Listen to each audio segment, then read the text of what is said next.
怎么从来都没来过这个地方？难道以前有人住在这儿？这缸里是什么？打开看看。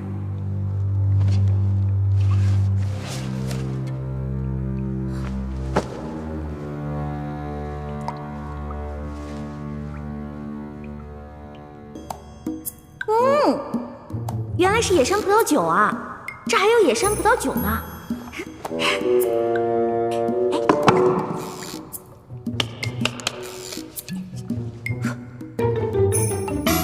我回来了。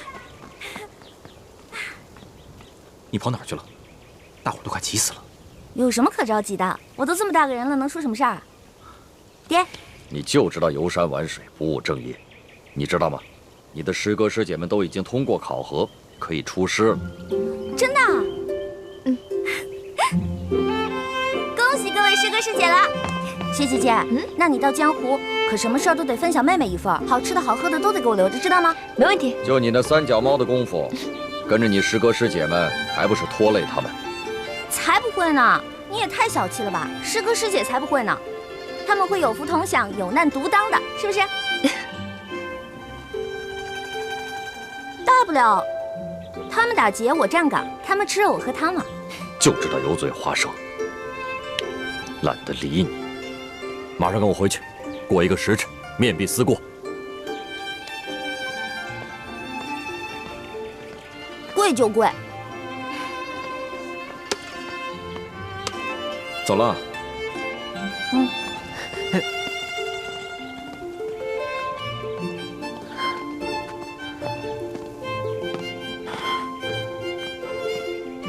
你要去山上玩了？你不知道山上有野兽出没吗？很危险的。哎呀，你怎么跟我爹似的？哎，不过我在山上发现一个特别好玩的地方。你呀，就知道玩。什么好玩的地方？也不知道是谁在那个山洞里啊，放了一大缸葡萄酒。真的？不许再去了。去。徒儿参见各位师傅。你们听着，出师之后，我要你们完成的第一个重要任务，就是寻找当年崇祯皇帝留下来的一个铜匣。这个铜匣关系到我们联盟的一个绝顶机密。本来这个机密只有我一个人知道，但是现在是时候把它说出来了。你们一定要切记，每个人都要守口如瓶。徒儿明白。徒儿明白。当年崇祯皇帝自尽前几年，他就预感到大事不妙，所以提前做了准备。他把皇宫中还有国库中所有的金银财宝全都集中起来，命心腹之人藏在一个隐秘的地点，并制造了一张藏宝图。藏宝图？那我们找到了，是不是就发财啦？除了这些用以光复大明的财宝，崇祯皇帝还秘密筹建了3个基地。这第一个基地现在在台湾，由延平王郑经领导；2号基地就是咱们的明珠谷，由我和谷主陈胜男来领导。这第3个基地更隐秘，连我都不知晓。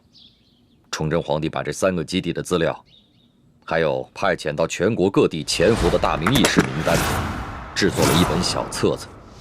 晋王，那现在这个铜匣在何处啊？清军入关以后，这个铜匣很可能落到清军手中。不过，他们不知道铜匣的秘密。当年崇祯皇帝集结了大明王朝所有能工巧匠，为这个铜匣制造了3道机关。要想打开铜匣，必须有3把金钥匙同时插入，方能打开。如果金钥匙不齐全，想要强行打开铜匣，就会触动铜匣的机关，那么藏宝图和名册将会被损毁。那这3把金钥匙，这3号金钥匙上面有翡翠饰物，是在台湾延平王郑经手中。这第2号金钥匙上有玛瑙饰物，本来是张献忠所得，后来落到了我的手上。这第1号金钥匙上有白玉饰物，当年由永历帝亲藏。当年我父皇被吴三桂所弑，那1号金钥匙应该落在了吴三桂的手中，只是不知道是否交给了清廷？此番你们出国，有2项重要任务：第一是想尽一切办法找到铜匣和金钥匙；第二就是联系天下义士，挑起鳌拜跟康熙之间的矛盾，引发清廷内乱。请师傅们放心，徒儿一定尽最大努力，将2项任务一一完成。好，此番你们出谷行动，一切都听太子调遣。太子，你就不要再用真实身份朱慈轩，而是用化名李建清。大家也不要叫他太子，而称他为大师兄，明白吗？记住了，记住了。 2项任务都要先去京城，你们回去收拾一下，明天一早就出发。去京城啊？太好了！从小到大我就知道京城是全国最繁华的地方，带我去吧。你不能去，为什么？你平时不学无术，吊儿郎当的，武功暗器、奇门八卦、18般武艺，样样稀松，所以你继续留下来，跟你的师弟师妹们继续学习练功。这不公平！哎呀，爹，你就让我去吧，我在谷里闷得快要烦死了。我跟猪哥哥、雪姐姐一起完成任务，行不行啊？是啊，大师傅，您就让一欢跟我们一起去吧。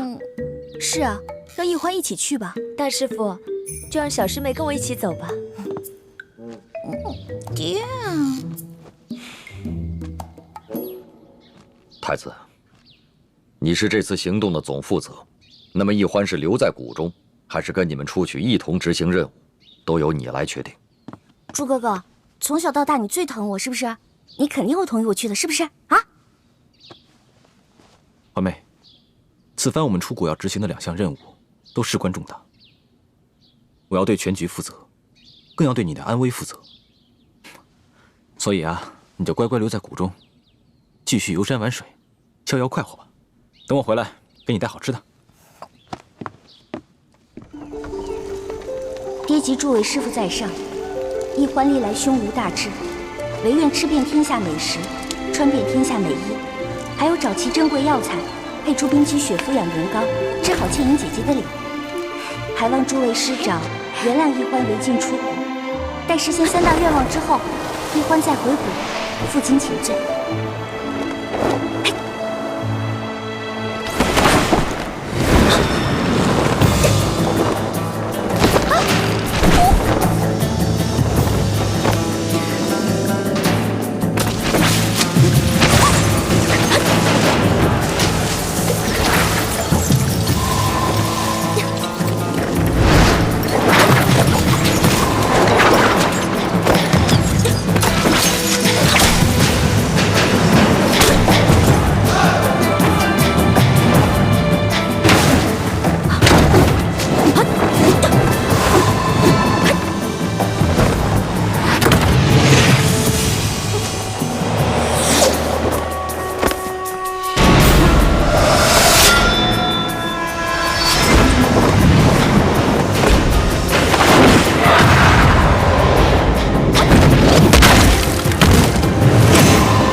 常常夸耀这个机关有多难多难，还不是被我2、3下就搞定了？李一欢，你真是个天才！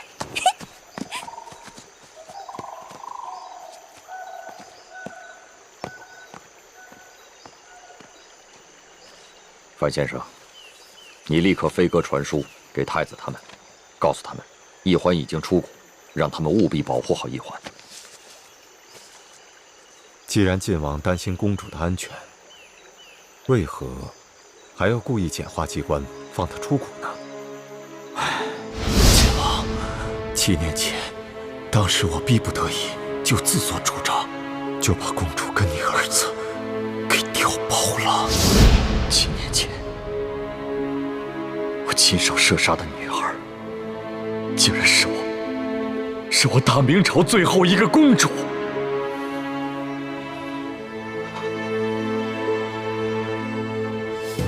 我李定国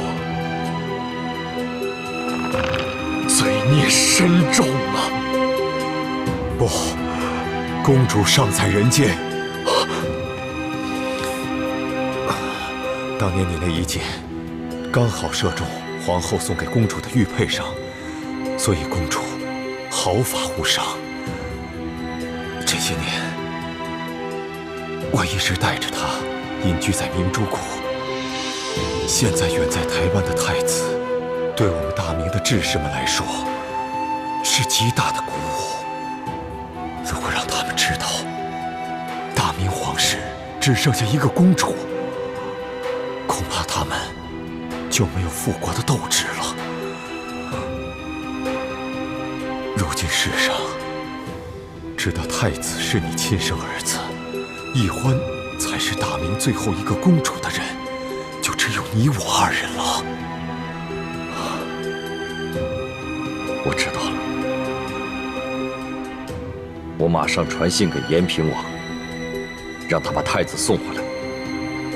就说先帝留下遗诏，让太子跟我女儿奕欢定亲，这样他们所生的子女也算是大明皇室血脉，我们也算对得起先帝了。好，这安排甚好。奕欢是先帝留下的唯一血脉，只可惜他生性懒惰，又贪图享乐。若一味保护，不让他历练，先帝在九泉之下也不会瞑目的。晋王真是用心良苦，但愿他此次京城之行能有所长进。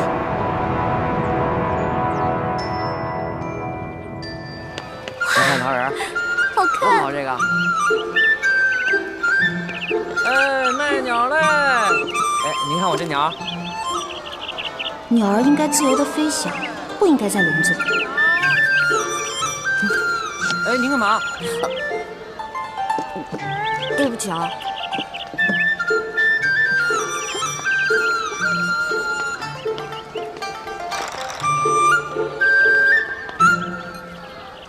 师傅们都说清甜无道，民不聊生。可为什么京城又如此繁华呢？难道是师傅们久未出国，已经不知道这个世界变了吗？让开，让开，让开，让让，让开，让。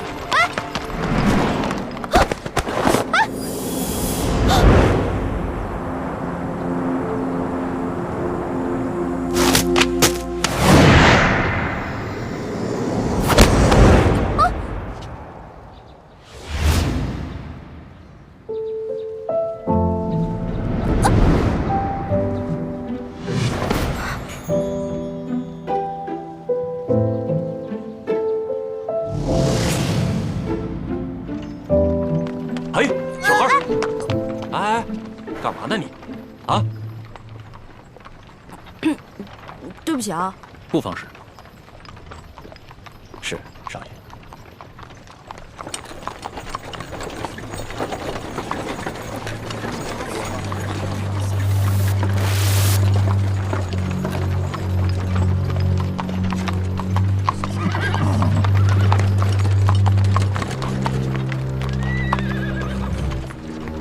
哎，他们要把这些人押到哪儿去啊？还能去哪儿？当然是菜市口了。菜市口，卖菜的地方。菜市口你都不知道啊？菜市口是朝廷行刑的刑场。那他们犯了什么罪啊？那车上还有婴儿呢，也要被砍头啊？哎，他们可是前明的余孽，口口声声要光复大明，这都是特等的大罪，是要诛九族的。当今皇上这么残暴，诛九族，怪不得这些人要光复大明。我说臭小子，你胡说什么呢？啊，你信不信我？哎，这位小兄弟，不过随便说说，不妨事。是。小兄弟，听你的口音，不像是京城人吧？第一次来，来京探亲访友的。算是吧。主要我想看看紫禁城长什么样，再吃点京城的美食。如果有机会能看到皇上长什么样就好了。要瞧紫禁城容易啊，远远的看一眼也就是了。要是京城的特色美食，京城第一酒楼一定能包你满意。但是皇上身居大内，可不是你想瞧就能瞧见的。瞧不见就算了呗，我也只是好奇而已。哎，你们说那暴君是不是长得青面獠牙，极其恐怖啊？你胡说什么呢？啊，你又没见过皇上，凭什么说皇上长得青面獠牙？还诅咒说皇上是什么暴君？你找死啊！本来就是，我虽然没看见过皇上，可他动不动就株连九族，连生下的婴儿都不放过，不是暴君是什么呀？你要再敢胡说，我就把你……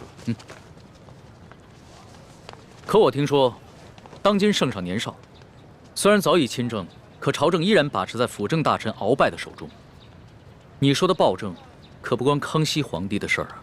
你说的这些啊，我都听不懂，但我只知道，皇上贵为天子，就要为老百姓负责，既已亲政，还让鳌拜为所欲为。我看啊，他不是暴君，那也是个昏君。你要再敢胡说，我立刻……他说的对，任由朝政把持在他人手中，不是暴君，也是昏君。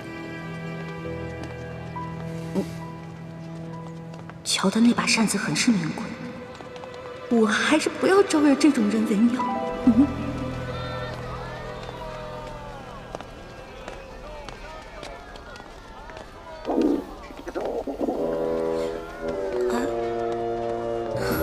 好了好了，我知道你饿了，要不然先把你填饱了，再去找猪哥哥他们。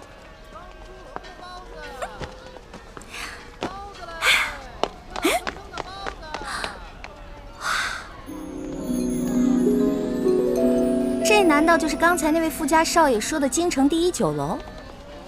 那全京城最好吃的东西，肯定就在里面了。您慢走。哎呦，客官，您里边请。您请。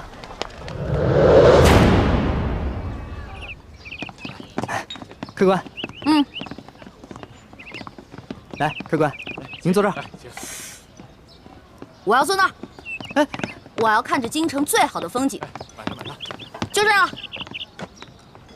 客官，您一个人犯得着用那么大的桌子吗？要不咱换换？我一个人怎么了？我能吃4个人的量。去，给我拿菜单。哎。哇。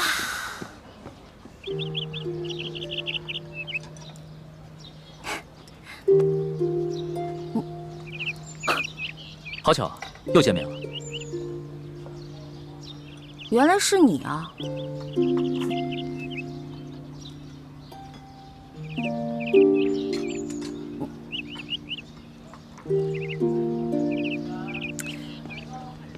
哎，这位大哥，你干嘛总盯着我看啊？我脸上长花了？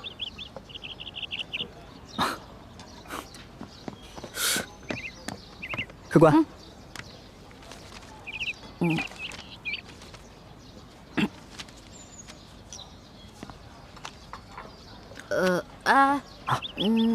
他桌子上的菜给我来一模一样的。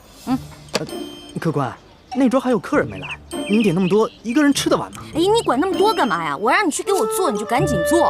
哎，等一下，再给我来一壶好酒，我要你们酒楼里最好的酒。好嘞。去吧。哎呀，京城的鸟啊，走你！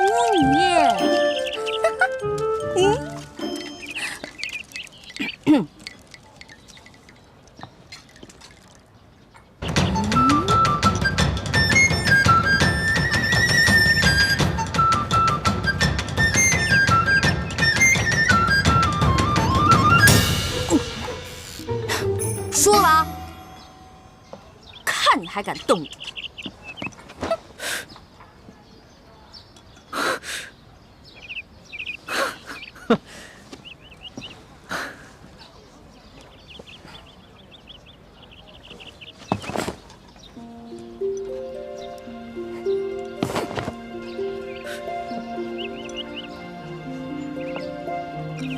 无赖！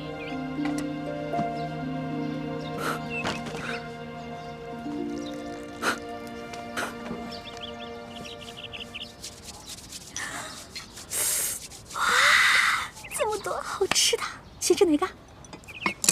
尝尝。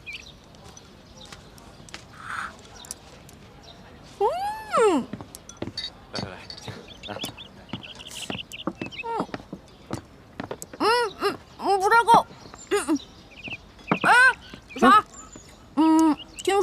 京城最好吃的是烤鸭，对吧？去，给我拿一只。客官，您点的这桌菜，足够4、5个壮汉吃了。烤鸭你吃得完？什么意思啊？怕我吃不起是不是？我有的是钱。去，给我挑一只肥的啊！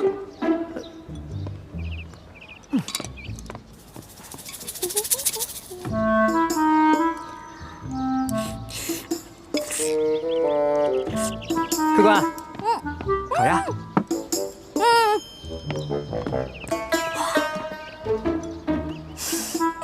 烤鸭。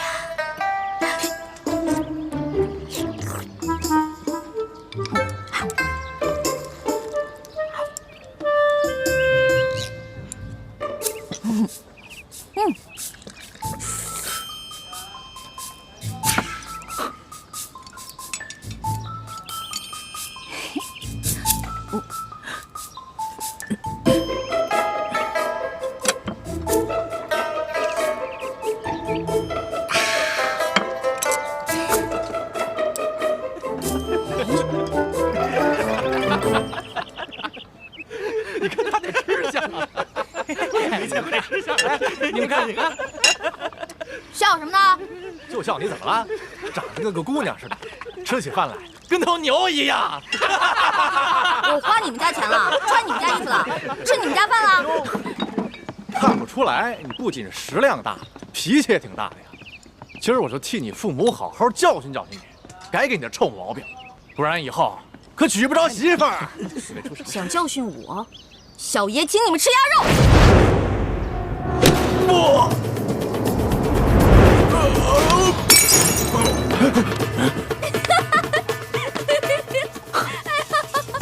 找死！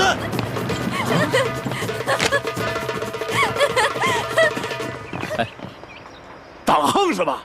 哎，各位，来这京城第一酒楼都是寻开心的，兄台何必跟这位小兄弟过不去呢？你是谁啊？要你多管闲事儿？在下龙三，小二来了。怎么了，几位爷？这样，你给这位客官加几个好菜，再加1壶好酒，都记在我账上。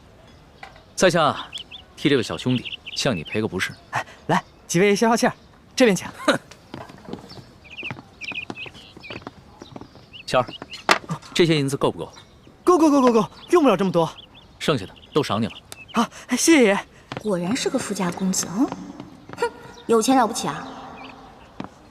别以为你替我道歉，我就会感激你。嚯！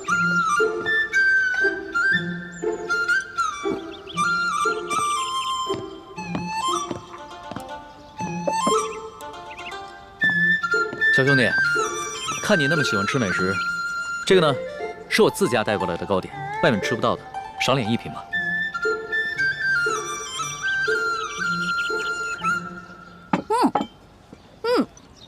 这个真好吃，你们家厨子可真厉害。哎，你那个大个子跟班呢？啊，我让他出去办事了。可惜我吃的太多了，这也吃不下了。小二，哎，来了。你帮我把这些全都包上，我要带回去。好，那请先结下账。哦。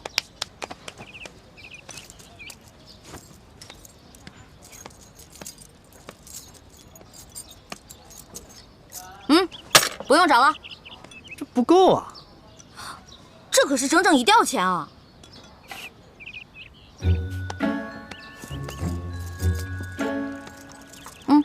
拿去。这还差得远呢。这回够了吧？只够个零头。这么多钱只够个零头？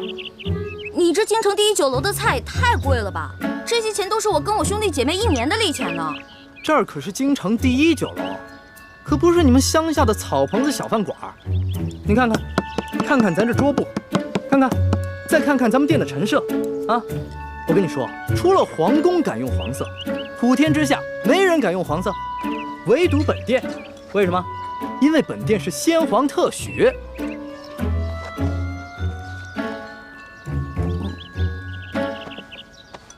啊，这样吧，这顿饭钱我来出了。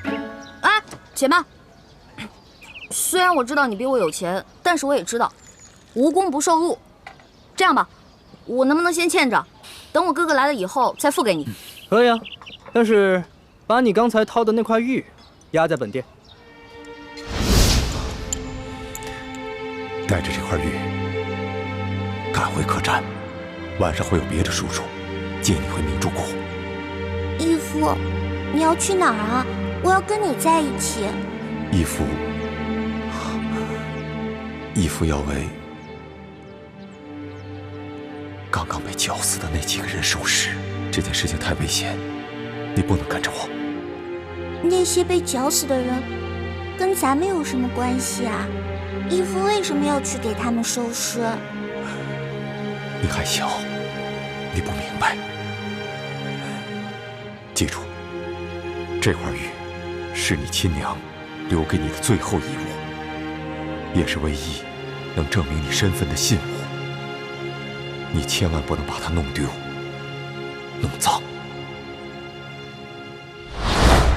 不行，这是我娘死前留给我的唯一遗物，不能给你。那客官的意思就是要吃霸王餐了。小兄弟，这个京城第一酒楼有个不成文的规矩，礼敬天下身怀绝技的能人异士。所以呢，你要是有什么绝技的话，能露出个1、2手，这样的话就可以免了这顿餐费。对，如果你实在没有现银的话，可以露手绝技给大伙儿瞧瞧。那什么样的绝技啊？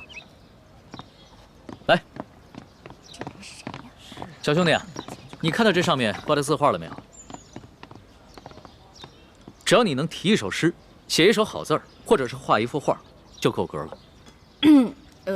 不瞒兄台，诗词歌赋、书法绘画，我样样都会，但是可能比不上这上面的墨宝吧。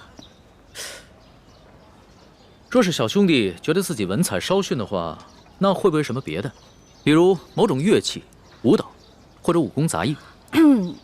没错，乐器嘛，我会好多种，舞蹈、杂艺、18般武艺，我也都会那么一点点。但是绝技，恐怕还谈不上吧。原来客官所学杂而不精啊！你，哎，人的精力是有限的，这位小兄弟啊，年纪轻轻的就什么都会，已经是很难得的奇才了。这样吧，小兄弟，你就挑你最精湛的技艺来露一手，看看是否合格。若是不够格的话，我来给你做担保，等你找到你哥哥再来结账不迟。好，就听龙少爷的，挑个您最拿手的，来一个给大伙瞧瞧。好，来一个。多谢兄台。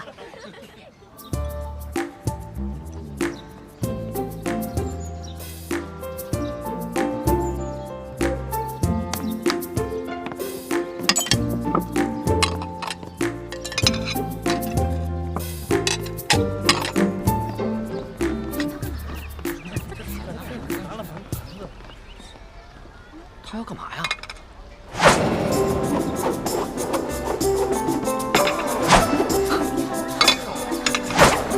小兄弟，你这手上功夫虽说不上如何，但也算不错。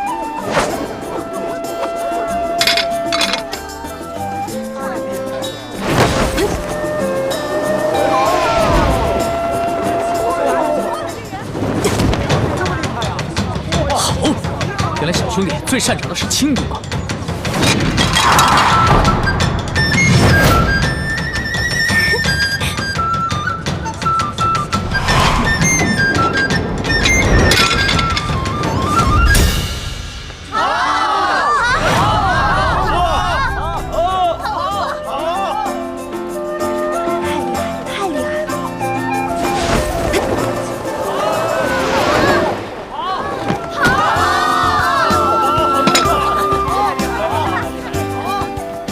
走了吧？当然可以，还请您留下高姓大名，下次再来本店提您名字可以打折。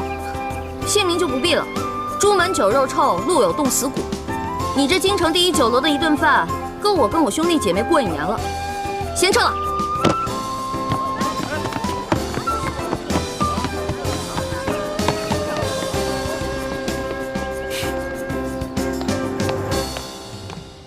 哎呀，没想到来京城的第一顿饭花了我这么多钱，还没找到朱哥哥他们就变成穷光蛋了。要是再找不到朱哥哥的话，那我就要露宿街头了。等会儿那个龙三出来，他往那边走，我们跟过去，然后把他抓了。龙三。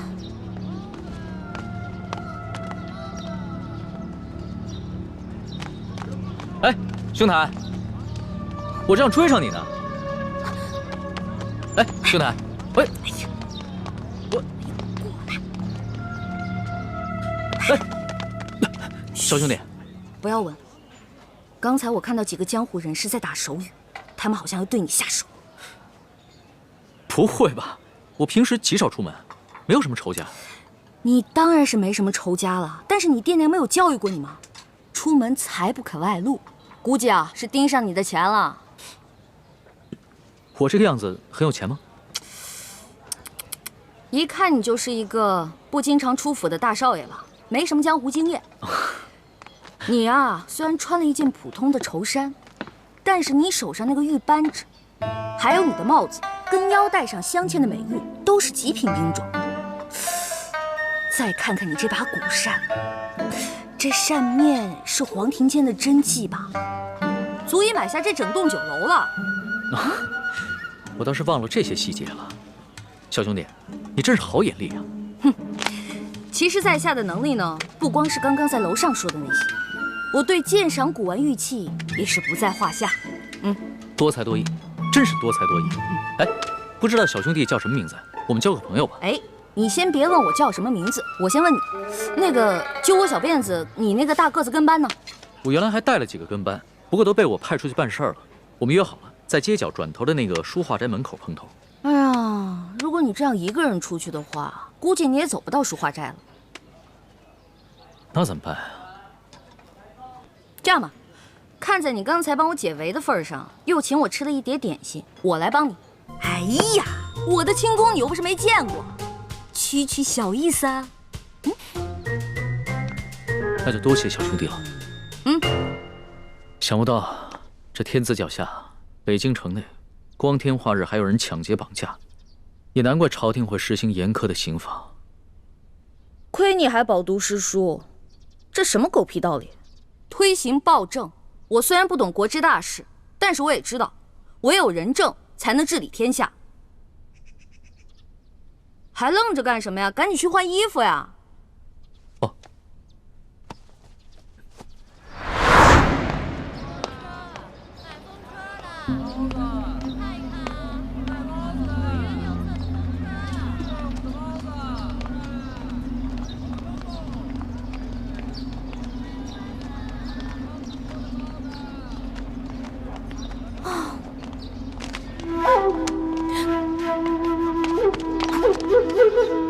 你不是龙三，怎么样，中了小爷的金蝉脱壳之计了吧？傻了吧？那个龙公子我们跟了好久了，今天就是你坏了我们的好事。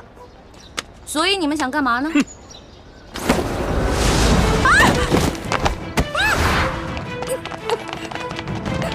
快！完了完了，这下惨了，龙三啊！我不过吃了你一碟点心，却要把一条命赔给你了。你肯定会误会我顺走了你的财物，在背后骂我见利忘义、不讲信用。哎呦，真的是冤枉死我了！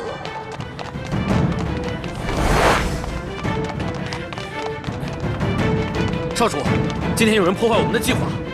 哦，什么人？这个人的声音好熟悉啊！放下！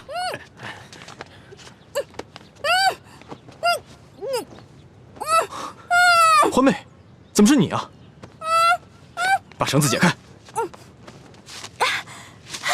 朱哥哥，朱哥哥，怎么会是你啊？少主，这位是……她是我的小师妹易欢。啊，这些打架劫舍的人，你认识啊？你别胡说，他们都是我们联盟的好兄弟。易欢姑娘，刚才真是多有得罪，没想到我们居然是大水冲了龙王庙。你们为什么要劫那个龙三啊？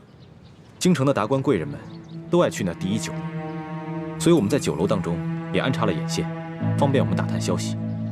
这几天来，我们发现那个龙公子经常出现在第一酒楼，暗中查访各种民间消息，行迹可疑，出手又非常阔绰。所以我们打算绑了他，盘问盘问，顺便从他身上捞点钱财，用作咱们联盟的活动经费。没想到啊，却让你给破坏了。哎呦，实在不好意思啊，各位，我不知道你们是自己人，我还以为他们是绑架良民的土匪呢。我一大早就接到师傅们的飞鸽传书，说你也来了京城，让我务必保护好你。我正想着怎么才能找到你，没想到我们竟以这种方式见面了。这家慈航药铺是咱们联盟在京城的据点之一，掌柜的还有店里的伙计都是咱们联盟中的兄弟。我现在的身份是这家店里新聘的坐堂郎中。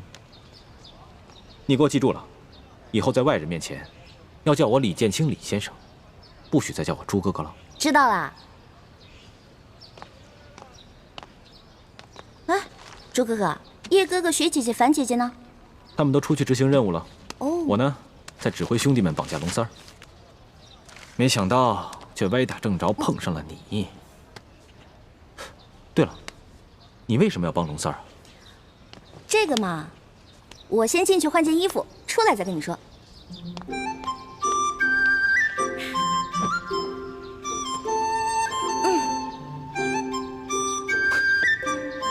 你就因为吃了他一碟点心，就去替他冒这个险？其实说实话，我根本就没想着要去冒险。我本来想着以我的轻功，就算打不过那几个乞丐，也是可以逃跑的。你呀，从小练功就不肯用功，又很少出门，缺乏江湖经验。这次幸亏是遇上了咱们自己的人，不然你现在就……你让我怎么办？咦，朱哥哥，你平时不是很讨厌我的吗？总是嫌我这个嫌我那个的。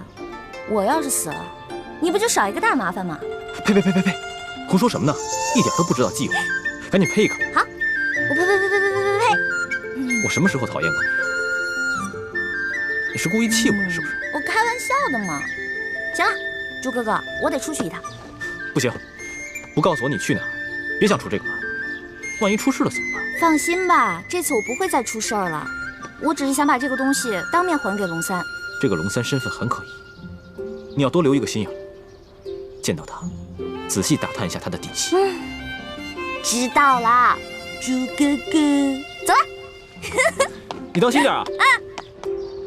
我们家少爷等你好久了，你一直没来，这不，龙三少爷有点急事儿就走了。他就这么走了？龙三少爷叫我把这个东西转交给你。那他临走前有没有说什么？他不会误会我不讲信用，把他东西都骗走了吧？哎呀，这怎么会呀？龙三少爷从不把身外之物放在心上，倒是对小兄弟挺关心的。他跟我们说了，一旦有你的消息，叫我们马上派人到他府上去告诉他一声。他是哪家府上的少爷啊？这个我就无可奉告了。我也没什么别的意思，我只是想把这些东西当面还给他，以免他误会我。哎呦，龙三少爷说了，这些东西啊，就全送给你了，就当你对他帮忙的一点谢意。这些东西都很值钱的，他全都送给我了。龙三少爷对你倒是很欣赏的，还想和你交个朋友呢。小兄弟，请问你尊姓大名啊？哎，那既然他也不肯说他的真名，我为何要坦诚相待呢？好吧，既然他都送给我了，那我就不客气了。哎，小兄弟，那以后如何联系你啊？告诉龙三，有缘自会相见。